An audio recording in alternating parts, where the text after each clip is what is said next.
मेरा नाम आबिद हुसैन है। मैं नेशनल हीरो हसन सतपारा का बेटा हूँ। मेरा वालिद साहब आज से कोई हफ्ता 8 दिन हो गए बीमार हो गए।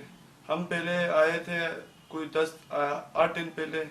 हमने 2 दिन वालिद साहब को हमने अलशिफा में रखा, वहाँ इस बीमारी का इलाज नहीं था। फिर हमें मशवरा दिया डॉक्टरों ने कि इस बीमारी का इलाज CMH में होता है। फिर हमने अभी CMH में हम दाखिल हैं, वालिद साहब दाखिल हैं।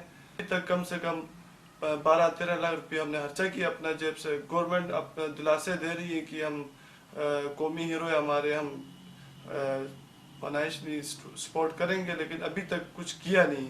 मैं कर्नल मुजाहिद साहब का भी शुक्रगुजार हूँ कि कर्नल मुजाहिद साहब ने कॉल किया और कहा कि CMH में लाओ वालिद साहब को, मैं अपने खर्चे पे इलाज कराऊंगा। लेकिन CMH में कर्नल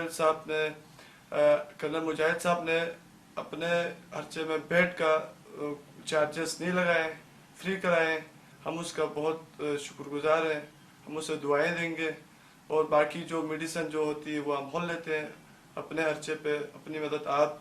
मैं CM Gilgit Baltistan CMGB government को अपील करता हूँ और CM साहब को भी मैं अपील करता हूँ कि जो भी वालिद साहब का खर्चात आए कि आपकी मेहरबानी होगी, इसमें आप तवज्जो दे दें।